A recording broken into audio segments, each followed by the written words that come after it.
Okay. Whenever you're ready. I'd like to start this meeting for the Design Review Board. Today is October 2nd, 2019, 5:30 p.m. If we could go ahead and do roll call. Peter Gaffer.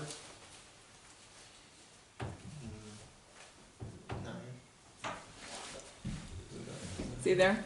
Peter Gaffer, you here? Hello? Miss Peter? Peter Gaffer, are you here? This is Stephen Green. Oh, Stephen Green. Sorry. Stefan Green. Okay. Not, Okay. Sorry about that. Okay. I'm present. Michael McPartland is excused. Frank Davis is excused. John Sky. present. Ben Leckley. Here. And our council liaison is not here.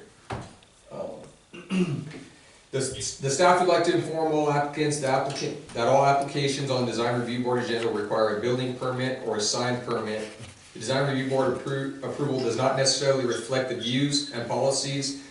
The State Historic Preservation Office, which controls decisions impacting tax status or designated contributing historic properties. Please review SHPO's policies. If necessary, contact them directly before making any exterior changes to your property. We have a call to the public, and for call to the public, we have James Dreesen. They're going to speak on their agenda item. Yeah, you can cross that out. Oh, okay. Okay, the next on the call to the public would be Donna Pulling. Just step on up and give us your address. And let's make sure I turn that mic. Donna, can you state your first name, your last name, and your address, please?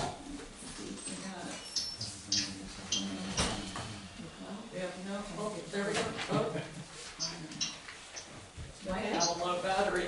We are going to switch. Yep, we're going to out. Awesome. Okay. Oh, yeah, we got it. Okay, Donna Pulling, 708 Tombstone Canyon. I'm here to speak to something that is not on the agenda, but it has to do with meeting protocol. And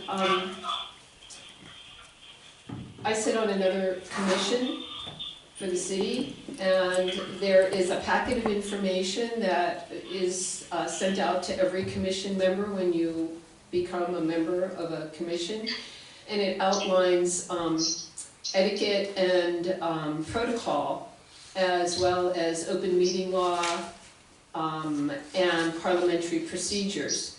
And so I'm thinking that everyone on this commission has received this packet of information.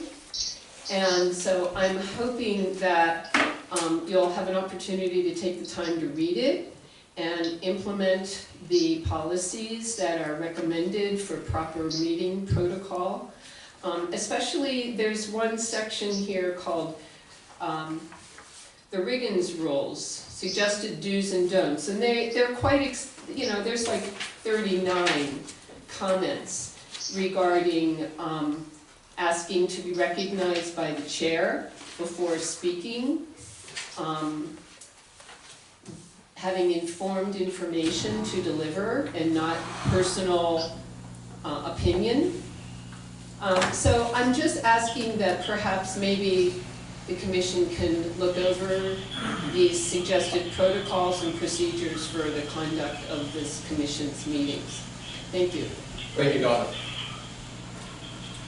All right, moving on to agenda item number 1, approval of the minutes of the September 4th, 2019 meeting. Those are not in your packet, so we'll remove that. These are not, okay, not in the packet? Yep, so we'll remove. Okay, so, You have a motion to table? okay, I second that motion. All in favor? Aye.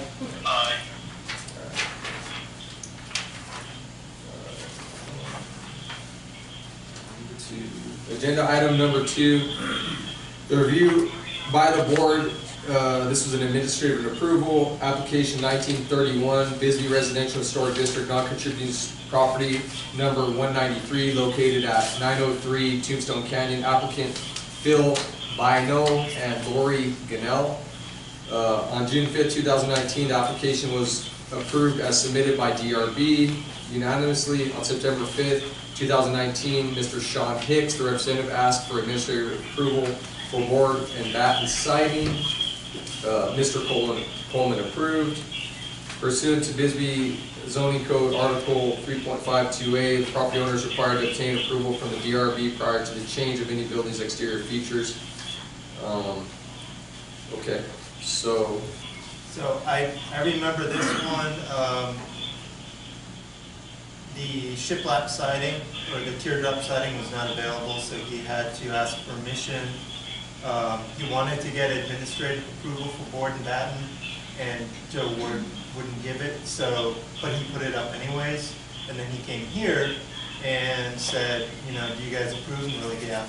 And then, so this is just, I think it's just an official way of approving that. I did just want to let you know that is what happened. Okay, great.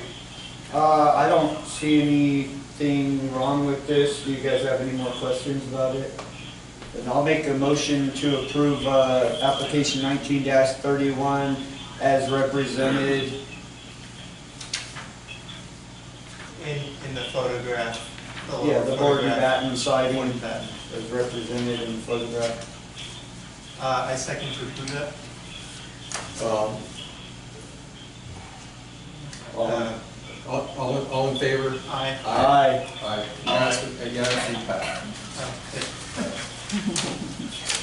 All right, agenda item number 4, No, 3. 3. That would be, Application 19-48. Bisbee Residential Historic District contributing property number 518 located at 317 Tombstone Canyon. Applicant Sterling Noren and Eva Rupert. The owner of this property is seeking retroactive approval for constructing a pergola behind the Johnsville Motel. The 300 feet notification went out on September 10, 2019. We have received only one email in support of this retroactive approval for the pergola behind the Johnsville Motel. Is there anybody here to represent this application? Go for it, Sterling. State your first name, your last name, and your address, please. Sterling Noreen, 317 Tombstone Canyon. okay, so if you can just briefly explain what this is, like what happened, why it's already built, but Yeah. why it's so built. Well, we're fairly new here in Bisbee. I've lived here for a year and a half, and I'm familiar with the design review board, and actually think that's a pretty good idea. I didn't realize that I needed to go through design review for this structure. It's my mistake. But it's in the backyard. It doesn't have any walls or windows or power or plumbing, etc. And so I designed it and started building it, and the building inspector stopped by when it was almost finished and told me I needed a building permit. And so I went down and applied for that, and then he said, in order to give the permit, I have to have your approval first. Did you guys look? I know I looked at it. Yeah, I can see it from the street. There- And I've been back there for a party or something. There's another one that just got approved up on Garden Avenue. It's not too far from it. It's right along the same design for another gazebo for Mark. Is that Mark Myers? No. Yeah. So I don't see any problem with this. I don't know if you guys have any more questions about it. So do we have a motion? Yeah, I'm motion to approve 19-48. Anyone second? I'll second that motion. Stefan? Yeah. Do you want to make a motion on application 1948? I've got a question about it. Okay. Okay. Oh, I'm sorry.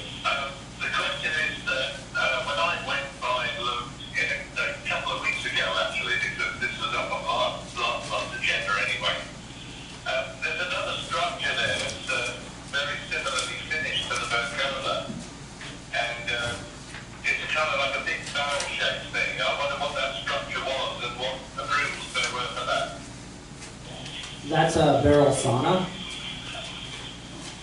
It's a barrel sauna, Stefan. It's a sauna. Yes, sir. Okay. That's a pre-made kit. I mean, I think that would be a totally separate issue, but we could have Joel look into it. Possibly. I don't think it has anything to do with Is that gonna influence, your vote today on this application?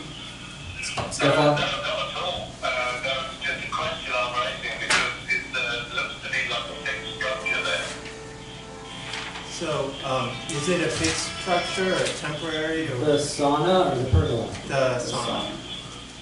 No, like you said, it was a kit, and it's just sitting on, you know, whatever movable pieces that we set it on. So I just assembled it from a kit.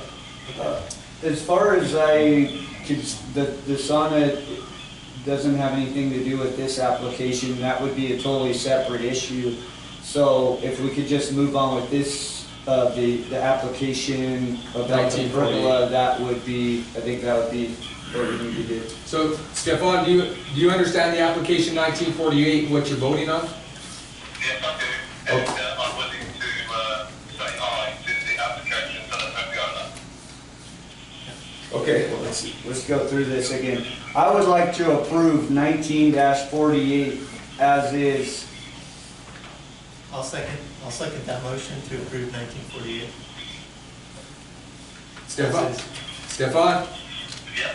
Oh, okay, so, All in favor? all right, all in favor of application 1948?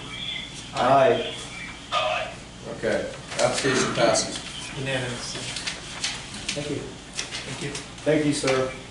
Agenda item 4 is removed per the applicant's request.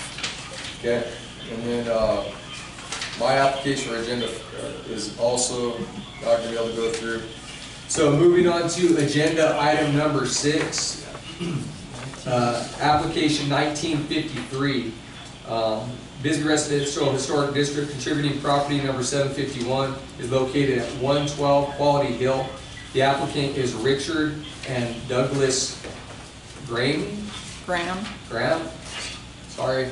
That's okay. The application is seeking approval to put a solid picket fence up in the front yard as well as the backyard. During construction, the public will not be obstructed from sidewalks, parking places, or streets. The fire department said it looked good to go as long as the gates stay in the same location. Lieutenant Villasenor and firefighter Schlegel looked at this property. Is there anybody here to represent this application? You'd step up, give your first name, your last name, and your address, please. Josh Loring, 112 Quality Hill. Tell us about the application, sir. Yeah, we'd like to build a fence in our front and backyard. We have a 9-month-old daughter, and there's a pretty steep drop-off. Besides, so we're worried when she starts walking that it's a safety hazard for her. There's also just privacy. Our yard is right next to the sidewalk, so we get a lot of traffic. Those are the 2 main reasons. And it's a standard wood fence, Yes. red wood or something, Cedar. or something nice. Yeah. And have there been any letters or emails? No, there have not. Is there anyone who wants to talk on this item? I'm just looking, because there was a couple different fence ones, and for some reason they melted into the same thing for me, but I'm looking at yours and I don't see pictures of the material. Are you looking for your standard, like Home Depot fence panels that come pre-assembled that you would just set? Or are you gonna build it yourself? Yeah, one of those 2 options, we're gonna price it out, but we'll either use panels, but we're leaning more towards just single planks. We kind of need to know what we're approving here. So, Okay. are you doing like a dog picket, top, or what kind of fence are you planning on building? What's the height of the fence? It's gonna be different in certain spots, but 4 to 8 feet. Well, you definitely can't put in an 8-foot fence anywhere in the historic district. It doesn't sound like you have it totally planned out, so it's hard for us to make a decision on what you. Okay, yeah, we want to go with the standard picket, single plank. 1x4, Yes, or, 1x6. Right? yeah, 1x6. 1x6. 6 is the maximum height. Dog-eared top? No, I mean No. 1x4, like width would be 4 inches or 6 Yes. inches? 4 inches. Okay, so 1x4 by 6 foot would be the tallest. And then that would be cedar or redwood, depending on Yeah. depending on cost. I mean, you can do duck fir as well, but it, obviously deteriorates a lot faster. Right, yeah, we're only planning on putting like a weathering stain on it, leaving the natural wood. Okay, and then you wouldn't be putting any tin or anything in there, okay. Well, because on here, I just read it real quick and it said wood and metal, and I'm like, okay, what? The only consideration for metal would be the posts. Oh, okay, yeah, because if you buy the pre-made ones and the posts would Right. have the brackets, I get it. Okay, I don't see a huge issue with it. I just wanted to nail down what materials you're, because, Right. I mean, you say, well, I'm gonna build this fence and it's gonna be something like this, and then all of a sudden you just build whatever, and they're like, oh, whoa, we approved that, so. Right, no, it would be a standard picket, wooden, Great. solid facing. I don't really see much problems with it. Do you guys have any more questions? I would just say that, try and keep it as low as you can, Okay. for views. Right. So, yeah, it's about a balance of privacy, but the status quo is no fence, right? So that's what the neighbors are generally used to. So if you put a really high fence, they might not have thought it was an issue, and then now they're like, whoa, So I would say no more than like 6 feet, but 5 or 4 would be better. Yeah, along the canyon side, we're only planning on going to 4. It's only in the spots where people are directly at level with our yard that we go to 6. And just so everyone here understands, what we're generally looking for is when you look up on the hillsides, you can see the variances of the houses and the house behind the house, and then you can kind of see the front of the house, and if everybody puts 10-foot fences in front of their house, then you're not going to see, you're just going to see a fence and another fence and another fence. So. I believe the rule's 4 foot. 4 foot is predominantly what we want to see, and then we have made variances for 6 feet. So here's indicated on the 3rd page, 4 foot, but then next to it, it says 5 foot. So this is image facing Castle Rock. So on the left, you say it's 4 foot high, and then over to the right, it says, oh, that's 15 feet wide. Right. Okay.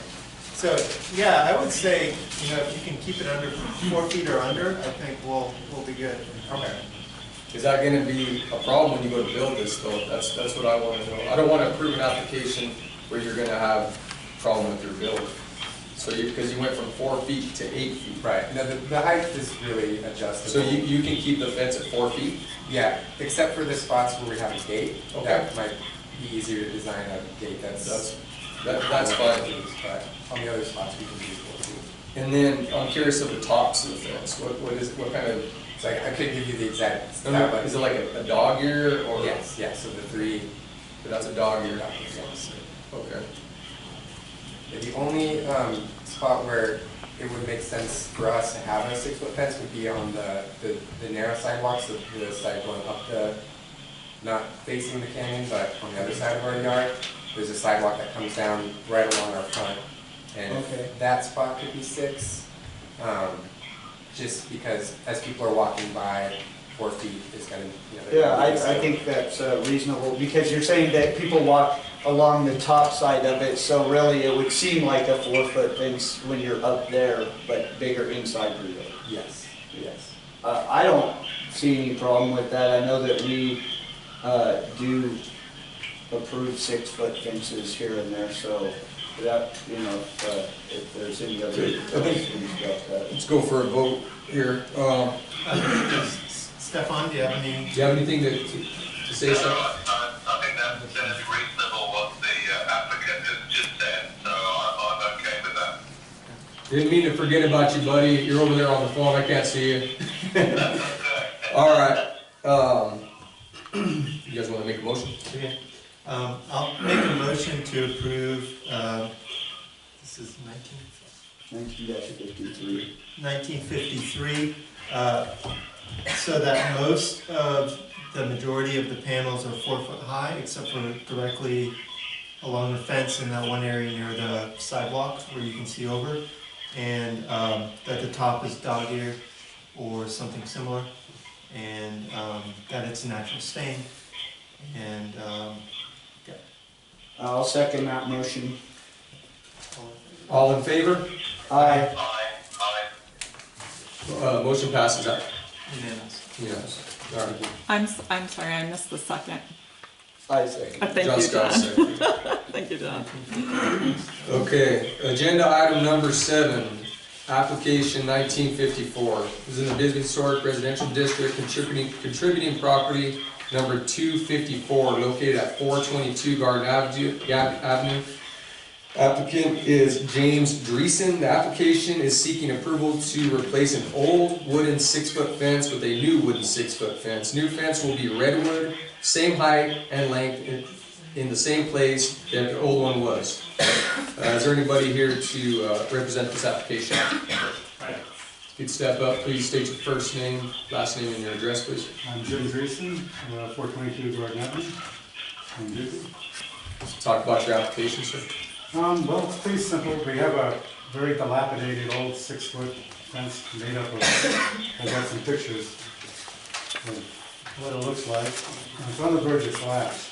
So, Looking pretty rough. if you come down Tombstone Avenue, you'll see it leaning out over the drainage ditch kind of, so. It's essentially firewood. It's pretty much, yeah. It's actually going to be more difficult to haul out the old one than it is to put the new one in. But anyway, we want to replace that with basically the same thing. It's going to be your standard wood post set in concrete and... You're doing it like for like. Yeah, pretty much. Yeah, you can't really duplicate the beauty that's there now. Are you planning on doing the same, like the top, or are you gonna do the other pickets, or I'm not are you sure. gonna try to replicate this? Because that would be like for like. Yeah, I think it's going to be flat across the top. Okay. Yeah, it's going to be straight 1x6s. Okay, with no, I've got a couple of samples in here. well, if this is, this is the dog ear, that's not the straight fence. That's the same, your standard dog ear fence Yeah. that you have a picture of. Is that what you're after? We could do it either way. We haven't really made a decision on it, so.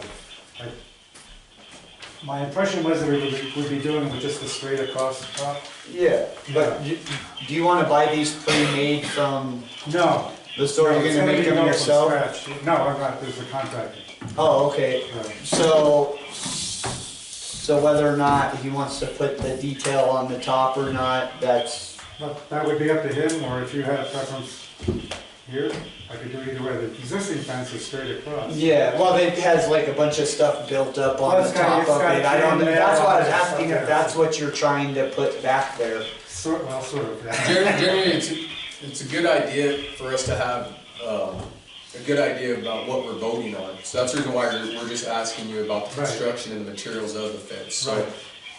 it seems like you're kind of unsure on Not really, well, I'm planning on the straight across. the straight across. Okay, Yeah, so that would be the plan. awesome. Yeah. Okay, yeah, that sounds good. Stefan, were you able to review this application? Yes, that sounds fine as long as it looks more or less the same as what it's replacing. That's like for like. Sounds good. Should we make a motion? You want to make a motion, Stefan? Okay, I'll make the motion that we'll accept the application of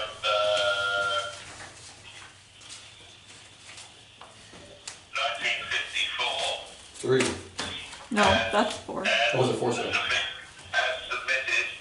and that the new fence looks ostensibly the same as the old fence that it's replacing. I second that motion. All in favor? Aye. Application passes unanimously. Thank you. Todd, the next applicant is actually Mark Parsons. It's incorrect on your agenda. So if you, Eight. so if you okay. would make that Mark Parsons, then you'll be able to read it correctly.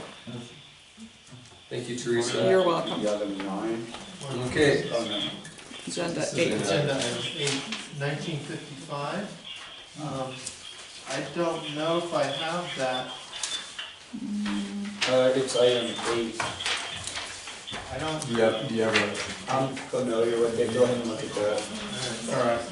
Agenda item number 8, application 1955, it's in the Bisbee Residential Historic District, contributing property number 527, located at 225 Tombstone Canyon. The applicant is Mark Parsons. The application is seeking approval to move a shed that is currently located at 816C Tombstone Canyon to 225 Tombstone Canyon. The 300-foot notification went out on September 16th, 2019. We received one phone call inquiring where the shed would be placed on the property. Is there anybody here to represent this application? I am. I'm gonna recuse from myself from this application because I've actually had a little dealings in it. Maybe it could have turned So you're going to into recuse yourself? a financial thing, so I think it'd be unethical for me to continue and vote on this. I'd like to highlight we won't have quorum. Yeah, I noticed that as well, but I mean, I can't. John, do you have a financial interest in the No, project? I talked to him about it, I thought that I was gonna do the job for Dan Tausch, and it turned into Mark, and then I kinda talked about it. Mr. Scott, I are don't you going to plan be on doing receiving direct payment of any kind from Mr. Parsons? If I hire him to do it. No, I'm not gonna do the job, I'm bowing out of this job altogether, but I still think I should recuse myself. So if Mr. Scott recuses himself, then we will not have a quorum for this application. Right. Is there any way that we could move this to the special agenda that's coming up? I'll check with NIDA tomorrow and see if we can repost. Because I wasn't The aware that agenda Mr. and Scott was going to packet. recuse himself from this application. I've been on the fence about it, It's, I just wanna do the right thing. It's hard on the applicant if he's here and he's ready to represent. I make a motion that we table agenda item number 8. I second that. Did you catch that, Stefan? I agree. Okay. So we're gonna do our best to get it back October 8th, which means we'll have to update the agenda and packet that already went out. Though we may have time. It'll just Okay. be Thursday tomorrow, so, All in favor? okay. Aye. Application is tabled. I Okay. have a map of the plat of the property, it's exactly where I was gonna put it, and I wanted to make sure, did you guys have these? Did you get these? Did you get Do you wanna look in there? these? I can add them to the packet for your next meeting. Yeah, if you Yeah. wanna give them to, Yeah, I tried to give them to the clerk the Okay. other day, she said she thought you had it. Okay, okay. All right, moving on to agenda item number 9. Application 1859, it's in the Bisbee Historic Residential District, contributing property number 692-805, Tombstone Canyon. Applicant is David Times. We're looking for an update on the progress or the lack of progress made towards rehabilitating this dilapidated structure. 10/3/2018, the application was seeking approval to demolition of the dilapidated home. It was moved to table this application with the stipulation that it be on the DRB agenda every month for an update as to status of the building itself and any submitted plans by the owner. 11/7/2018, staff updated on progress. To secure the property, DRB requested that the owner move towards fixing the roof. 12/5/18, staff updated the progress towards the roof repair. 1/3/2019, staff gave the DRB an update. Mr. Times addressed the DRB regarding the progress he had made on repairs to the roof. 2/20/2019, staff gave the DRB an update. The board expressed their disappointment in the progress and next steps. 4/3/2019, David Times gave the DRB an update. The board expressed disappointment in the progress and the next steps. 6/5/2019, Staff described the roof as half complete and relayed David Tynes' desire to demo the non-historic rear addition. 7/3/2019 proposed that Mr. Tynes was notified on the board's concern and request that the roof be completed very soon and vegetation on the property be trimmed. 8/7/19, it was brought up that Mr. Tynes may not own the property. And the last one is 9/4/19, the board discussed what needs to be done, that needed to be find out who owns the property and contact them regarding the property. It was clarified for Ms. Coleman that the demolition application was denied, but conditions were made on the denial that the applicant stabilize the structure, and at that time, the applicant agreed to do so. According to Cochise County Recorder's website, Mr. Tynes does not own the property. He gifted it to his spouse, who has since passed away. No other records could be found regarding this property. And then it says, how would the board like to proceed regarding this property? I feel that we should table this also until we have a full board here. Go ahead. We can discuss. I would, Yeah. I would like to at least discuss, so do we know when his wife passed away? That was recently, right? No, it's been quite a while. 5 years. 5 years ago. So I think he was kind of, what it sounds like is that he was hoping to obtain the property, but I think we need to find out who the actual owners are and then go from there.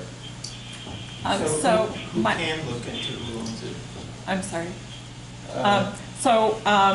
Mr. McPartlin did do some research to indicate that the lien holder for the property is Maxon LLC. They've paid the back taxes in the amount of $2,596.93, which was paid in February of this year. The house can't be foreclosed on until 2022. So he is essentially trying to get it in his name, and that's why he's not paying the taxes, because he doesn't want to pay the taxes on something that he cannot. Well, so if this company owns the lien, I think somebody still owns the property. That company does not own the property. No. They just own the tax Lien. liability. So he has to pay the taxes in full next time, or whenever he can, and then he will get the property back, or they can foreclose, and then they would own the property. So I don't know why it says Mr. Tynes, well, his wife passed, so. Yeah, the problem is So he with the doesn't state own the property, so I think he's probably trying to clear that up. He's trying to keep his toe in the water by dealing with the root and hoping that it's all gonna come to him, but he's still not paying the taxes because he doesn't want to lose out on that. So I think we're just caught up in A waiting game? exactly, and the only thing that we can do, there's not much to do. Well, we can demand that he puts a roof on. Well, we can continue to do that, but we've seen how that's. So who can we talk to in the city that can determine who, or the county, who actually owns the property? So we know the lien holder, but that's not the owner. I can refer this to the city attorney and Okay. also ask him for a legal opinion if you'd like Okay. one. I think that's good information.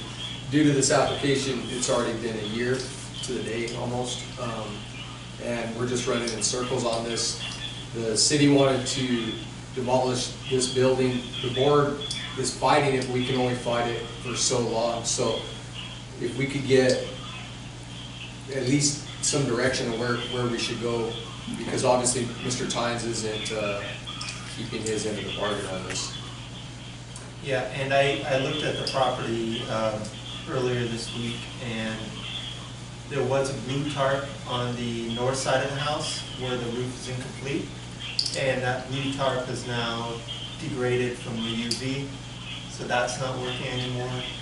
at the very minimum, replacing the blue tarp with another tarp to keep the mold out until he can save up money, pay his taxes, and fix the roof, or somebody else possesses the property. Even just drying in the roof with synthetic felt has a 6-month life expectancy, even out in the sun and the weather. If he did that, then he wouldn't have to, that would be the next. And then the only other thing that I could think is if he doesn't own the property, that maybe we're gonna have to look into maybe some volunteers to go dry in the roof and maybe. I've got take the corrugated addition metal I down. can donate, so. That's the only thing, and I've been thinking about that for a while too, but I think the easiest way to do it is just go dry it in and take the additions off ourselves if that was I don't think we legal can do to that. do. I don't know. Ms. Coleman, have you tried to contact Mr. Times? I have not. Okay, if we could go ahead and maybe make an attempt to give him, Okay.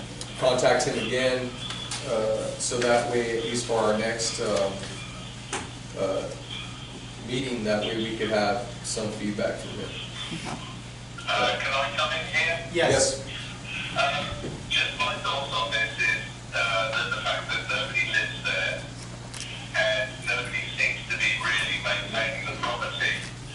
That puts it in the category of an abandoned homestead. And therefore there is no homestead protection.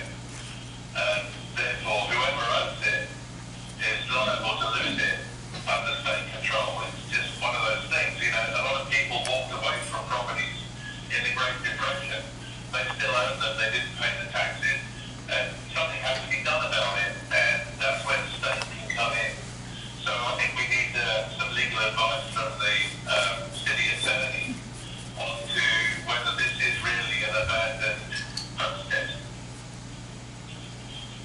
I agree with Stefan.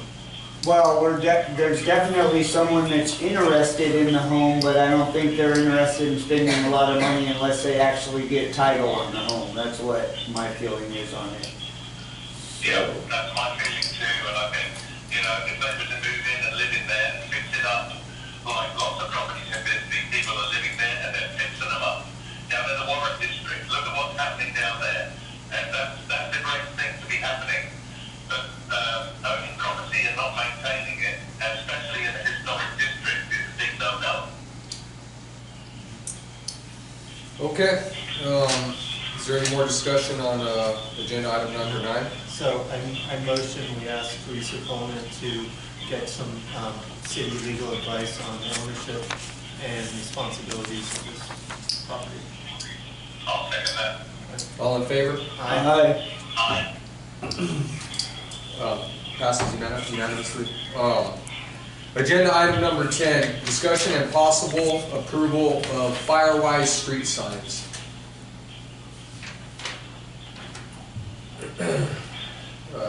And I did, Todd, there are some maps on the table there showing the locations that they're requesting. Is there anybody here that's here to represent these signs from Firewise? No. Where did who? So this was, the signs were provided, actually they're here. They were provided to our Public Works Department. Public Works wanted me to bring them to Design Review Board and get the approval to go ahead and put them up in the historic district. So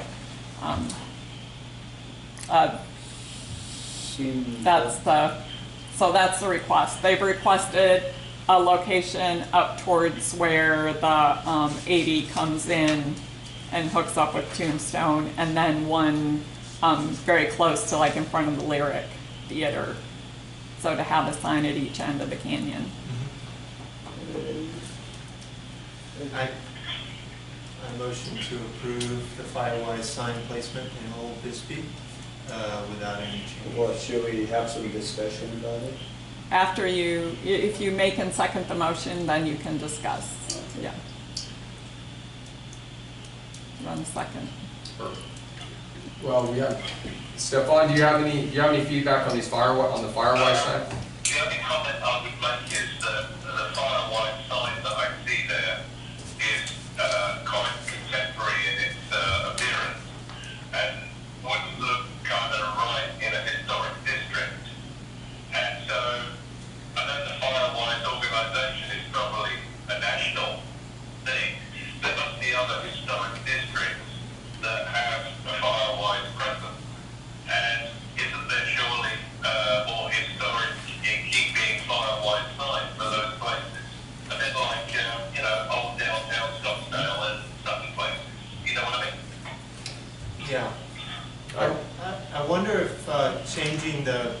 the sign color from white to like dark brown with white text would help.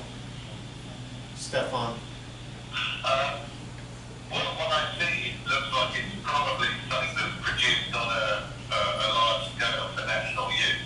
And I just wonder whether they haven't thought about historic districts and maybe remind them what historic districts are and what they're about. Maybe they can come up with something a little bit better. I'd like to say something. First of all, I'd like to ask, what's the purpose of this sign? It's not a warning sign. It doesn't, I mean, so we're just, it looks like it's just like an ad or something that they're gonna put up on the side of the street. Like, it's not a warning sign, it's not anything, it I would doesn't. say it's just a reminder, if anything, for people to keep their yards trimmed or maybe join that thing. I mean, I'm on the Firewise website. I actually spent all day clearing brush the entire day for that. But I mean, I what's the agree with purpose? Stefan that it's a bit contemporary, kind of like the T sign that we had last time. Kind of like a Pepsi Cola sign, we could throw one of those up there, or some other kind of ads that we want to put along the roadways in Bisbee. And see, personally, I don't have a lot of knowledge or information behind Firewise. I'm not a member of Firewise personally.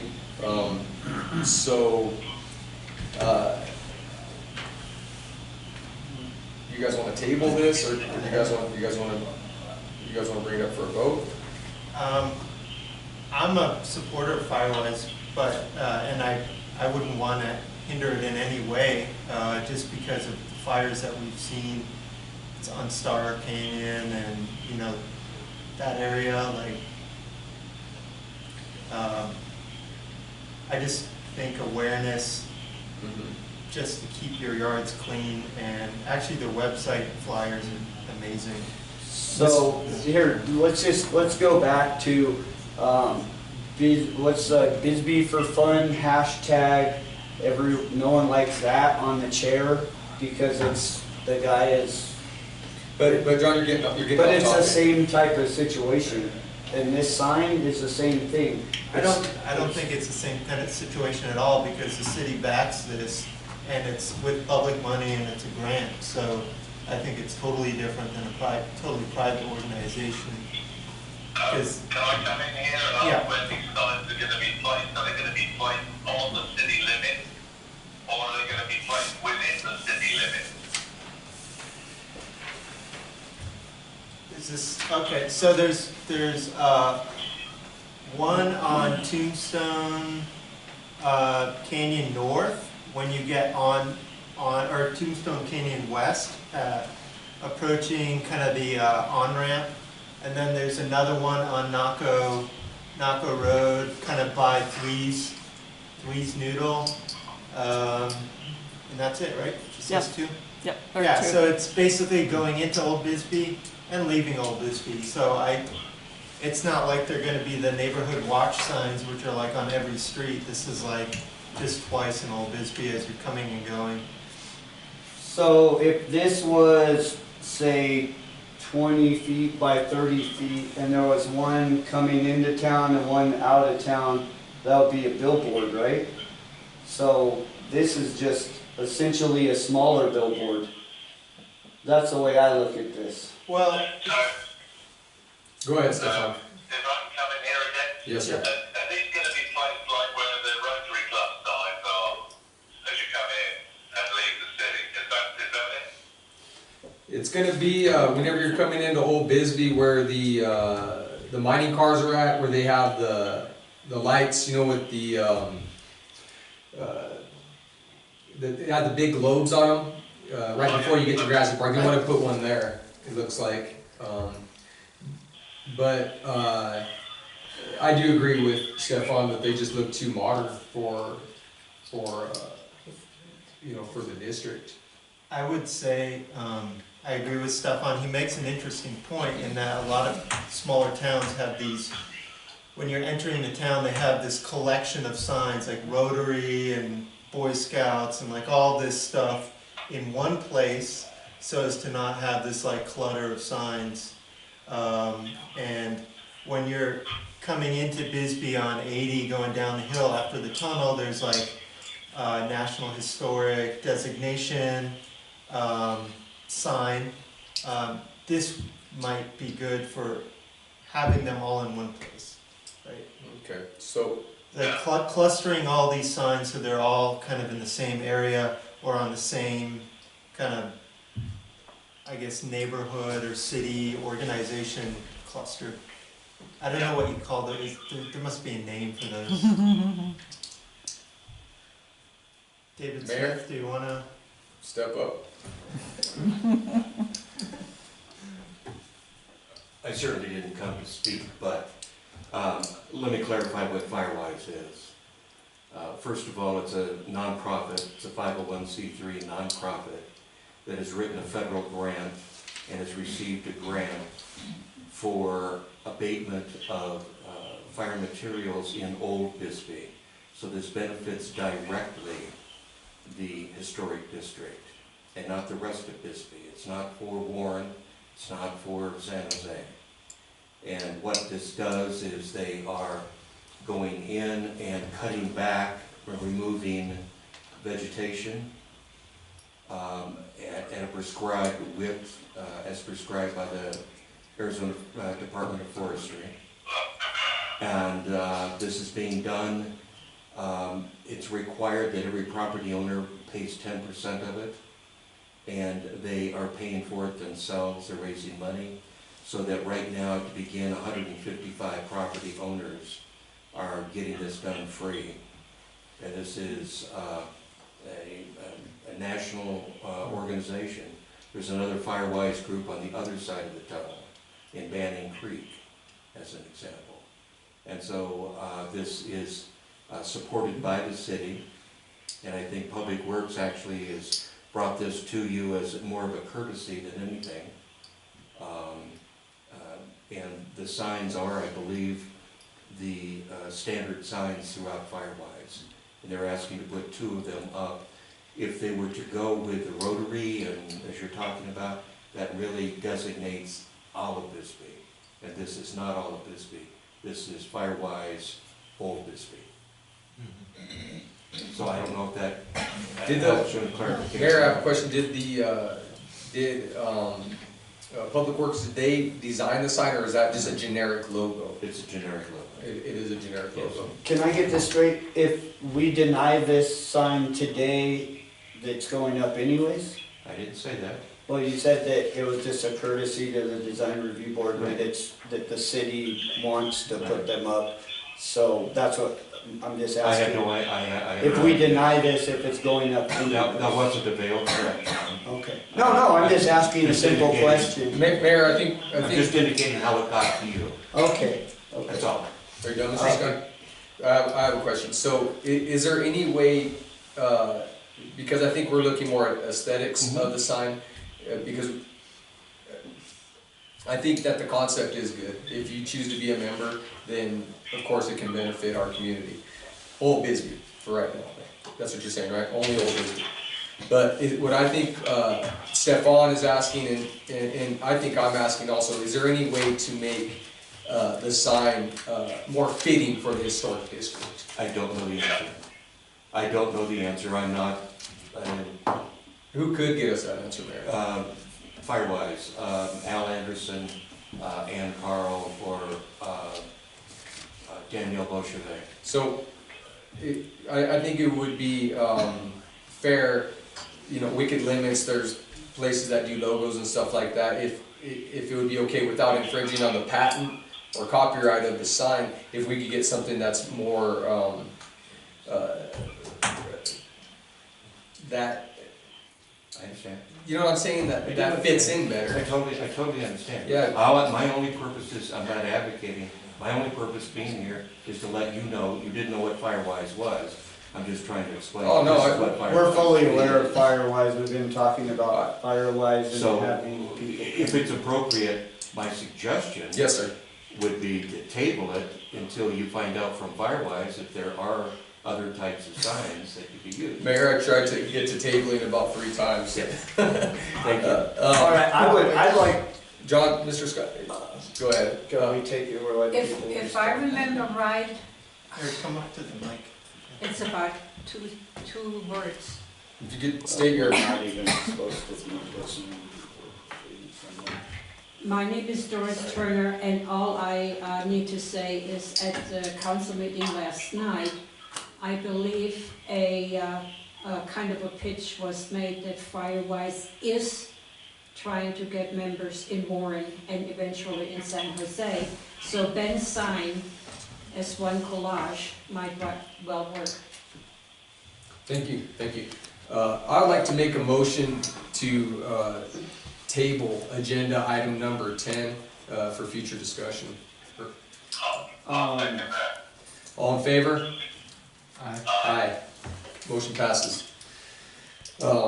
Moving on to agenda item number 11, discussion and possible action to pick 3 members for the updating of the design review guidelines.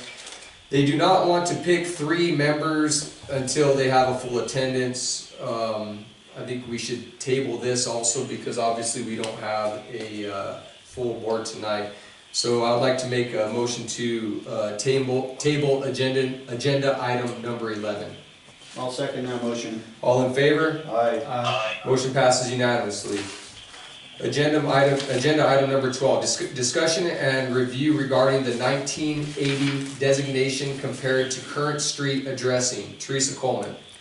Well, I have good news. I met with the folks from SHPO today at the library. They are taking a look at grant possibilities for that building specifically, but also noted in that meeting that they have updated the residential section to make sure that the map matches the current addresses for that section. So they did indicate to us that they would get us that updated map. So we'll be in a better situation there.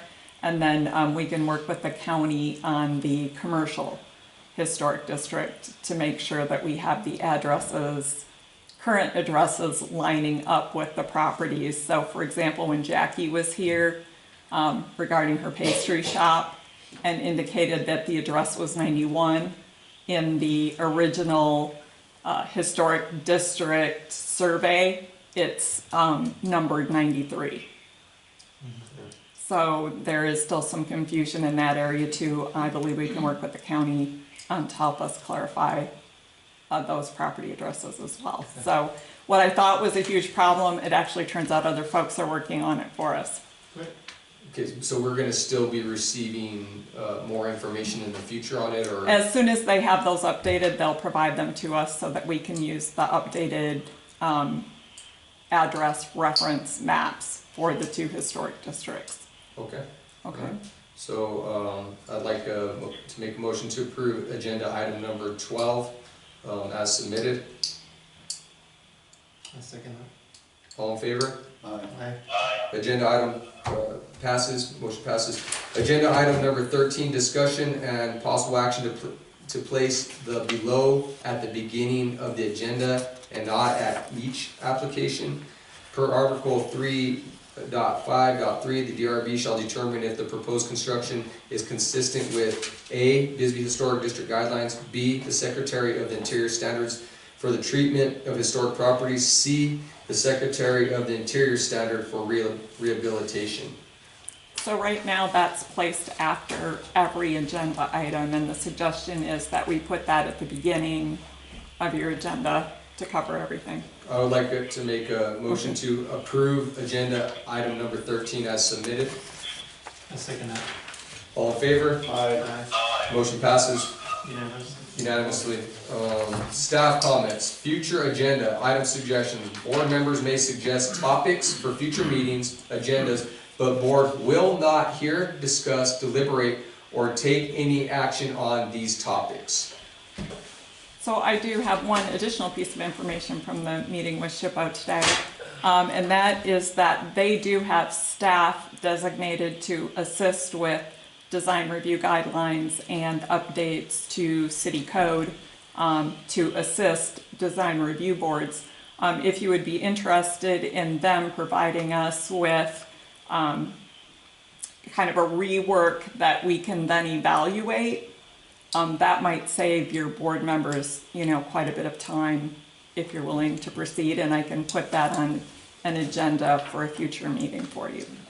I think that'd be good. I think Okay. any type of information from SHPO or education is always good. Okay, Any comments on that? Or?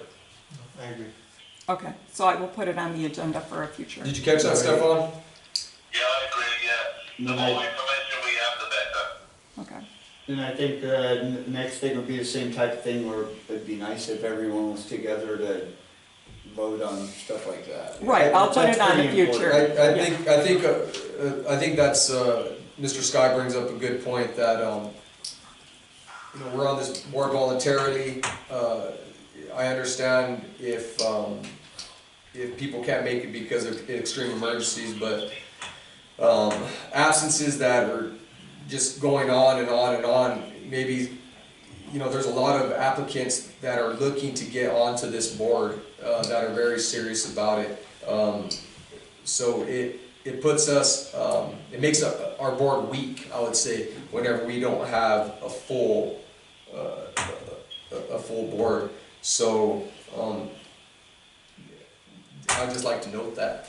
Well, what's going on is we're being held back because we have these decisions where we're all supposed to make a decision as a full unit, but we can't seem to get a full unit together ever to make the decision, so we keep tabling them every meeting because we gotta at least pick one meeting where we can all be here at the same time. Right. To handle these issues. And I want to add on one Yeah, more. we can't discuss right now, but I could add that to your future. But I want to add, I think that's the reason why Okay. a lot of these applicants are getting pushed over onto Right. special agendas. Yes. Because we don't have quorum to vote on these Right. agendas. And I can put that on a future agenda for Great. discussion.